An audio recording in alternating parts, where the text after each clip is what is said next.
नमस्कार साथियों, स्वागत है सभी का आज के सेशन में और हमारे चैनल में जिसका नाम है रोजगार विद तरुण। यहाँ पर आपको तैयारी कराई जाएगी पूरी तरीके से साइंस की, चाहे आपका रेलवे का एग्जाम हो, चाहे आपका एसएससी का एग्जाम हो, चाहे आपकी कोई भी परीक्षा हो जिसमें साइंस पूछी जा रही है, उन सभी की तैयारी आपको बहुत बढ़िया तरीके से कराई जाएगी। उसी की आज सेकेंड क्लास है जिसमें हम कुछ क्वेश्चंस को देखेंगे जो हमारे आए हुए क्वेश्चंस हैं, यानी कि पीवाईक्यूज हैं, उनको लगाकर देखेंगे क्वेश्चंस हमसे किस तरीके के पूछे जा रहे हैं। जिनमें से सबसे पहला क्वेश्चन आपके सामने हम रखते हैं और सबसे पहला क्वेश्चन हमारा है कि विद्युत ऊर्जा की वाणिज्यिक इकाई क्या है। ठीक है, आपसे इलेक्ट्रिकल एनर्जी की क्या पूछ रहा है, कॉमर्शियल यूनिट पूछ रहा है। ठीक है, क्या पूछ रहा है आपसे, कॉमर्शियल यूनिट पूछ रहा है।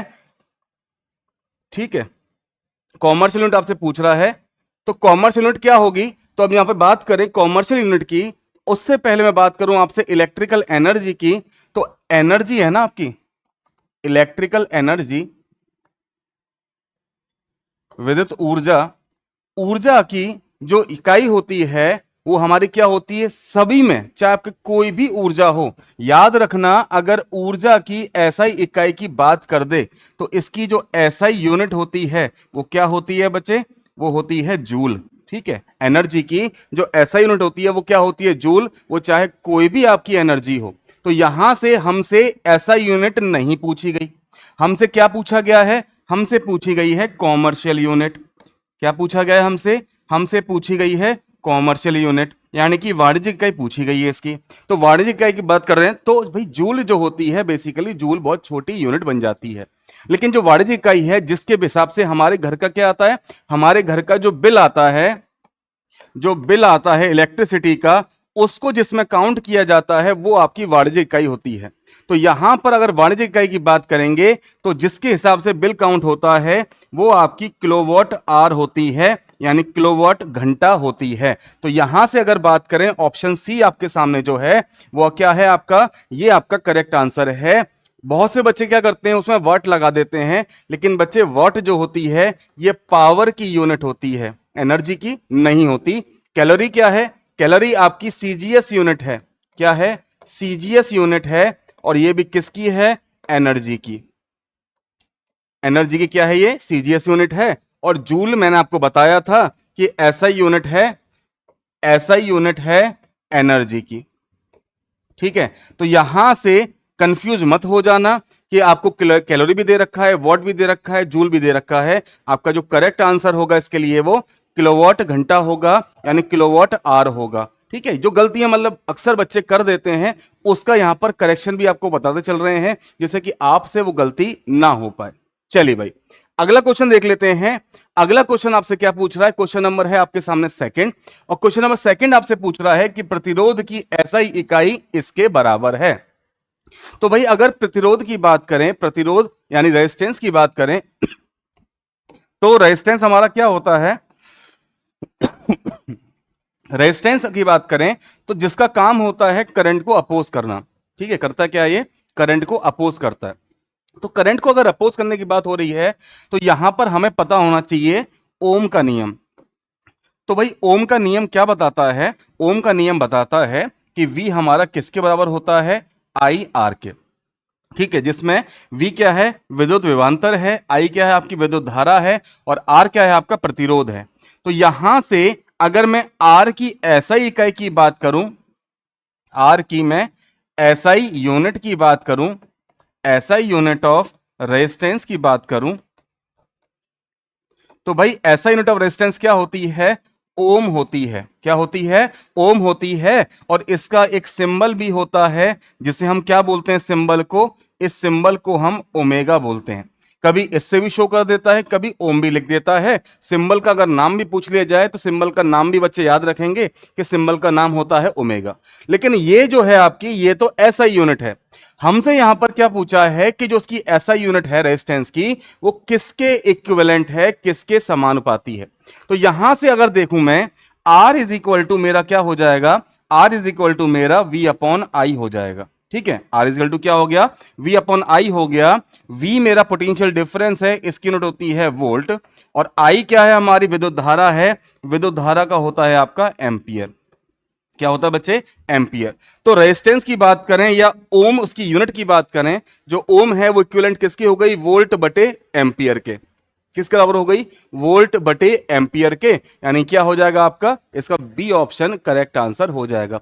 इस तरीके से आप उसे कैलकुलेट करेंगे। बहुत से बच्चे क्या होते हैं, ऑप्शन देख के कंफ्यूज हो जाएंगे। उन्होंने याद किया है कि रेजिस्टेंस की जो यूनिट है वो ओम है, लेकिन यहां उनको ओम दिखाई नहीं दिया, तो वो क्या बोलेंगे? भाई क्वेश्चन में कुछ ना कुछ गड़बड़ है। क्वेश्चन गड़बड़ नहीं है, क्वेश्चन में बस पूछा क्या है उस चीज को ढंग से देखेंगे। यहां पर बोला गया है इक्विवेलेंट किसके बराबर है, ठीक है, किसके बराबर है, तो उसके लिए आपको फॉर्मूला पता होगा, आप उससे उसकी दूसरी यूनिट भी बना लेंगे। ठीक है बच्चे, चलिए अगली बात करते हैं क्वेश्चन नंबर थर्ड की। क्वेश्चन नंबर थर्ड क्या है आपका? वोल्ट अपॉन एम्पियर की इकाई वाली भौतिक मात्रा है। अब देखो यहां पर क्या बोल रहा है? फिजिकल क्वांटिटी है जिसकी यूनिट वोल्ट पर एम्पियर के बराबर है, उसे हम क्या कहेंगे? तो जैसा हमने पिछले क्वेश्चन में देखा उसके उलट ये क्वेश्चन हो गया। और उलट में भी क्या होते हैं, बहुत से बच्चे उलट जाते हैं, उनसे समझ में नहीं आता कि इसमें क्या करना है। पूछा वही गया है वोल्ट बटे एम्पियर। वोल्ट बटे एम्पियर का मतलब वी अपॉन आई है, और अभी आपको बताया कि वी अपॉन आई आपका आर के बराबर होता है। तो इसका मतलब V अपॉन आई किसके लिए हो गया? रेजिस्टेंस के लिए हो गया। तो रेजिस्टेंस यानी कि यहां पर डी ऑप्शन इसका करेक्ट आंसर हो जाएगा। ठीक है, तो कंफ्यूज नहीं होना है, फॉर्मूले को जोड़ तोड़ के सारी चीजें हमारी बन जाती हैं। ठीक है, चलिए अगला क्वेश्चन देखिए क्या कह रहा है आपसे। क्वेश्चन नंबर 4 है आपके सामने। Question number 4। अब यहां पर आपसे क्या बोल दिया भाई? सीधा सीधा बोल दिया गया। तो इसका जब सीधा सीधा बोल दिया तो आप इस क्वेश्चन को तो सीधे पकड़ ही लेंगे, और पकड़ के कहां पर दे मारेंगे इसको? सी ऑप्शन पे दे मारेंगे इसको, क्योंकि सी ऑप्शन इसका है ही। ठीक है, बाकी अगर बात करें एम्पियर है, कुलम है, वोल्ट है, तो एम्पियर किसके होती है? आपकी करंट की होती है, यानी कि विद्युत धारा की होती है। कुलम क्या किसकी होती है? ये चार्ज की होती है, आवेश की होती है। ओम आपकी प्रतिरोध की है, और वोल्ट किसकी होती है? पोटेंशियल डिफरेंस की होती है। किसकी होती है बच्चे? पोटेंशियल डिफरेंस की होती है। ठीक है, तो ये हो गया आपका क्वेश्चन नंबर 4। चलिए बच्चे अगला क्वेश्चन क्या है आपके सामने? अगला क्वेश्चन है फोर्स को क्या मापता है? मैंने क्वेश्चन का आंसर ही बता दिया, Newton is the unit to measure. ठीक है, न्यूटन किसको मेजर करता है? तो न्यूटन जनरली किसको मेजर कर रहा है बच्चे? न्यूटन मेजर कर रहा है बल को, यानी कि फोर्स को। ठीक है, इतनी बात समझ में आ गई। लेकिन अगर यहां पर आपको न्यूटन ही ना दिया हो, यहां पर बोल दिया जाए आपसे कि kilogram metre per second square, ये किसकी यूनिट है? Kilogram metre per second square बोल दिया गया, किसकी यूनिट है? या आपसे बोल दिया गया कि बच्चे बताइए डाइन किसकी यूनिट है? तो अब इन तीनों की अगर बात करें, ये तीनों के तीनों क्या है? इक्विवेलेंट हैं। न्यूटन के समानुपाती क्या है हमारा? Kilogram metre per second square है। और डाइन क्या है इसकी? डाइन फोर्स की सीजीएस यूनिट है। क्या है? सीजीएस यूनिट है। ठीक है, डायन क्या है? सीजीएस यूनिट है। और न्यूटन क्या है आपकी? न्यूटन उसकी एसआई यूनिट है। न्यूटन क्या है बच्चे? इसकी एसआई यूनिट है। तो यहां से इस चीज को भी याद रखेंगे, यूनिट केवल एक नहीं होती, कई एक हो जाती हैं। डिपेंड करता है कुछ फॉर्मूले पर भी और कुछ सिस्टम पर भी। बात करें यहां से शक्ति की, यानी कि पावर की, पावर की यूनिट होती है आपकी वॉट, या फिर इसको वॉट की जगह पर जूल प्रति सेकंड भी लिखा हुआ आपके लिए आ सकता है। दोनों हमारी क्या है? इक्विवेलेंट है। प्रेशर की बात करें, प्रेशर की होती है पास्कल। ठीक है, क्या होती है? पास्कल। ऐसा यूनिट बता रहा हूं इसकी। और प्रतिरोध की आपको पता ही है। ठीक है, चलिए अगला क्वेश्चन देख लेते हैं। क्वेश्चन नंबर आपके सामने 6। और क्वेश्चन नंबर 6 आपसे क्या कह रहा है? क्वेश्चन नंबर 6 आपसे कह रहा है कि किसी वस्तु पर लगने वाले बल द्वारा किया गया कार्य बल की दिशा में तय की गई दूरी के गुणा किए गए बल की मात्रा के बराबर होता है। निम्नलिखित में से कौन कार्य की इकाई नहीं है? मतलब इसमें बोला तो आपके लिए फॉर्मूला ही गया, बट बेसिकली यहां पर जो पूछा गया है वो ये पूछा गया है कि इनमें से कौन सी कार्य की इकाई नहीं है। अब भाई कार्य की बात करें तो देखो यहां पर पूरा लिखा ही है आपके लिए, जो कार्य होता है वो आपका फोर्स गुणे में आपके डिस्प्लेसमेंट के बराबर होता है। यानी कितना आपने बल लगाया गुणे में कितना उस वस्तु का विस्थापन हो गया, उससे हमें क्या मिल जाता है? वर्क मिल जाता है, कार्य मिल जाता है। अब यहां से यूनिट बनाना शुरू करें इसकी, तो भाई कार्य की यूनिट यहां से क्या बन जाएगी? फोर्स की हो गई न्यूटन और डिस्प्लेसमेंट की हो गई मीटर। यानी एक तो हो गई न्यूटन मीटर। बात करें इसकी एसआई यूनिट की, इसकी एसआई यूनिट की, तो एसआई यूनिट क्या होती है इसकी बच्चे? इसकी ऐसा यूनिट होती है जूल। क्या होती है? ऐसा यूनिट होती है जूल। तो 2 यूनिट तो ये बन गई। तीसरी बनानी है तो न्यूटन मीटर को उठा लो, न्यूटन मीटर को उठा लो। न्यूटन को हमने क्या लिखा था? न्यूटन को हमने लिखा था kilogram, kilogram metre, kilogram metre per second square, और साथ में क्या यहां पर मीटर और है। तो यही यूनिट क्या बन जाएगी आपकी? किलोग्राम मीटर का गुणा मीटर से हुआ तो metre square per second square. तो एक ये बन गई, एक यूनिट ये बन गई, और एक यूनिट आपकी ये वाली है। चलो चेक कर लेते हैं इसको। देखिए न्यूटन मीटर हमारी बात करें तो भाई न्यूटन मीटर इसकी है, यानी कि ये ऑप्शन नहीं होगा। Kilogram metre per second square, क्या ऐसी कोई यूनिट है? भाई ऐसी कोई यूनिट नहीं है। अगली बात करें kilogram metre square per second square, kilogram metre square per second square इसमें है, यानी कि ये भी आपकी वर्क यूनिट है, हमारा आंसर नहीं है। तीसरा क्या है? जूल। जूल तो भाई इसकी ऐसा यूनिट है ही, तो हमारा जो ऑप्शन है वो ऑप्शन ए करेक्ट हो जाएगा, क्योंकि kilogram metre per second square, kilogram metre per second square ये वाली, ये किसकी होती है? अगर केवल इसकी बात करेंगे तो ये आपकी बल की होती है, यानी फोर्स की यूनिट होती है। ठीक है, तो आपका जो ऑप्शन होगा वो कौन सा हो जाएगा? इसके लिए ऑप्शन ए करेक्ट हो जाएगा, क्योंकि ऑप्शन ए वर्क की यूनिट नहीं है, ये फोर्स की यूनिट है। ठीक है बच्चे, चलिए आगे बात करते हैं आपसे। क्वेश्चन नंबर 7 आपके सामने, और क्वेश्चन नंबर 7 आपसे क्या कह रहा है कि बल की इकाई है। अब देखो बल की इकाई पूछा गया आपसे, लेकिन यहां पर आपको न्यूटन नहीं दिया हुआ, तो जरूरी थोड़ा ना कि न्यूटन आपको दे दे। न्यूटन नहीं दिया हुआ तो हमें पता है कि न्यूटन हमारा किसके बराबर होता है? Kilogram metre per second square के बराबर होता है। तो यहां से अगर देखना चाहें kilogram metre per second square, ये वाला आपका आंसर करेक्ट हो जाएगा। अब बहुत से बच्चों को यह नहीं पता होता कि पर सेकंड स्क्वायर को हम कैसे लिखेंगे, इस तरीके से लिखेंगे या ये भी हमारा वही है। तो मैं आपको बता दूं दोनों में कोई डिफरेंस नहीं होता है, दोनों का मतलब एक ही होता है। यहां पर जो आपका लिखा हुआ है kilogram metre per second square, कुछ इस तरीके से था। अगर पावर वाला यानी कोई टर्म हम पावर के साथ में ऊपर शिफ्ट करते हैं, पावर ना भी हो तो उसका मतलब वहां पर पावर एक होती है। तो यहां पर किलोग्राम है, मीटर है।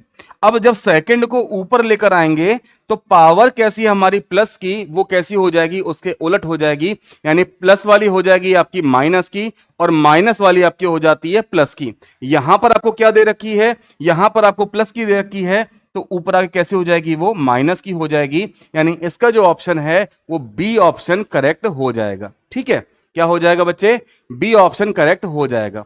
अच्छा, अब बच्चे बोलेंगे कि भाई ये क्यों नहीं है? चलो ये तो मीटर पर सेकंड है, कोई बात नहीं, तो ये वाली क्यों नहीं है? सी वाली, सी वाली इसलिए नहीं है क्योंकि इसमें ग्राम मीटर पर सेकंड स्क्वायर दे रखा है। तो अगर ग्राम आ गया, द्रव्यमान के लिए अगर ग्राम आया है, तो वहां पर दूरी के लिए क्या आना चाहिए? दूरी के लिए आपका सेंटीमीटर आना चाहिए। सेंटीमीटर अगर यहां होता तो शायद आपका इसमें ये ऑप्शन नहीं होता, तब इसका सी ऑप्शन ठीक हो जाता। ठीक है, तो इसमें ना तो ये सही है, ना ये सही है, और ना ही ये सही है। आपका बी ऑप्शन इसमें करेक्ट आंसर है। चलिए आगे बात कर लेते हैं। क्वेश्चन नंबर 8 है आपके सामने, और क्वेश्चन नंबर 8 की बात करें तो क्वेश्चन 8 क्या कह रहा है कि जूल में क्या मापा जाता है? जूल में क्या मापा जाता है? तो भाई जिसकी यूनिट जूल है उसी को तो मापा जाएगा। मैंने आपको बताया कार्य की जो यूनिट है एसआई, वो भी क्या है? जूल है, और ऊर्जा की यानी एनर्जी की भी यूनिट क्या है? जूल है। ऑप्शन दे रखे हैं आपको, पहला ऊर्जा, तो भाई पहला ही करेक्ट हो गया सीधा सा। फोर्स की क्या होती है? न्यूटन होती है। वेलोसिटी की क्या होती है? मीटर पर सेकंड होती है। पावर की बताई दी आपको, क्या होती है बच्चे? पावर की आपकी वॉट होती है, और फोर्स की आपकी क्या होती है? न्यूटन होती है। ठीक है, क्या होती है? न्यूटन होती है। तो इसका जो ऑप्शन हो जाएगा वो ऑप्शन नंबर 8 करेक्ट हो जाएगा। ठीक है, यहां पर इसमें अगर मैं समझाना चाहूं, ऑप्शन जो डी है आपका, ऑप्शन डी में आपको जो यूनिट दे रखी है किलोग्राम मीटर पर सेकंड दे रखी है। तो किलोग्राम मीटर पर सेकंड की मैं बात करूं तो किलोग्राम का मतलब क्या आ गया आपका? किलोग्राम का मतलब आ गया मास, और मीटर पर सेकंड क्या होता है आपका? मीटर पर सेकंड आपका होता है वेलोसिटी।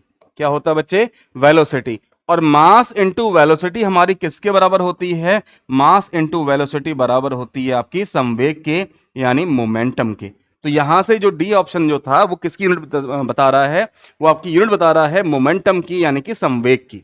ठीक है, चलिए अगला क्वेश्चन देखते हैं आपके सामने क्या है कि लेंस की शक्ति की एसआई इकाई क्या है। मतलब जो लेंस की पावर है, लेंस की पावर से मतलब क्या है, यहां पर लेंस की पावर से है कि वो कितना लाइट को कन्वर्ज कर सकती है या कितना डाइवर्ज कर सकती है, उस पावर को हम बोलते हैं उसकी, जो आपका लेंस है कि उसके पास कितनी पावर है। जितनी ज्यादा पावर होगी उतना ही ज्यादा वो कन्वर्ज कर पाएगा लाइट को, या उतना ही ज्यादा वो डाइवर्ज भी कर पाएगा। तो यहां से अगर मैं बात करूं आपसे, हाइपर मेट्रोपिक की बात करूं, मायोपिक की बात करूं या प्रेस बायोपिक की बात करूं, ये तीनों के तीनों क्या हैं, ये तीनों के तीनों आपके आंखों के डिफेक्ट हैं। क्या है ये आंखों के डिफेक्ट हैं। ये यूनिट नहीं है, ये क्या है, आपके आंखों के डिफेक्ट हैं। मायोपिया की बात करें, चाहे हाइपरमेट्रोपिया की बात करें, चाहे प्रेसबियोपिया की बात करें। जो आपका ऑप्शन बी है डायप्टर, डायप्टर इसका करेक्ट आंसर है। डायप्टर इसकी क्या होती है, ऐसा यूनिट होती है जो लेंस है उसकी पावर की। और जो पावर ऑफ लेंस होता है, पावर ऑफ लेंस जो होता है, पावर ऑफ लेंस ये इनवर्स होता है किसके बच्चे, ये इनवर्स होता है उसकी फोकल दूरी के। ठीक है, दोनों क्या है, एक दूसरे के इनवर्स होते हैं, फोकल लेंथ के इनवर्स होती है पावर ऑफ द लेंस। चलिए अगला क्वेश्चन और देख लेते हैं भाई। अगला क्वेश्चन आपके सामने है क्वेश्चन नंबर 10, और क्वेश्चन नंबर 10 आपसे क्या कह रहा है कि निम्नलिखित में से किस मात्रा की एसआई इकाई कैंडला है। तो कैंडला की बात करें, कैंडला हमारी जो यूनिट है उस फिजिकल क्वांटिटी की है। टोटल मिलाकर के हम देखें तो हमारे पास में 7 फिजिकल क्वांटिटी हैं। उन्हीं में से एक फिजिकल क्वांटिटी है आपकी ल्यूमिनस इंटेंसिटी। ल्यूमिनस इंटेंसिटी की जो यूनिट होती है वो क्या होती है, कैंडला होती है। बाकी अगर इनकी बात करें, चाहे हम इंपल्स की बात करें, इंपल्स की क्या होती है, न्यूटन इनटू सेकंड हो जाती है। वेलोसिटी की आपको बता ही दी है और फोर्स की भी आपको बता ही दी है। तो कुछ इस तरीके से आपको अपने क्वेश्चंस की प्रैक्टिस करनी है कि हमारे जो क्वेश्चन है, आज के जो क्वेश्चन थे वो फिजिक्स से रिलेटेड है। साइंस का ही एक बहुत महत्वपूर्ण पोर्शन है फिजिक्स, उसमें से लिए गए हैं। और केमिस्ट्री हो चाहे बायो हो, उसमें बहुत बढ़िया लेवल के क्वेश्चन आते हैं। चाहे आप जीडी की बात कर लें, चाहे आप अपने रेलवे किसी भी एग्जाम की बात कर लें, तो आपकी तैयारी फुल प्रूफ होनी चाहिए।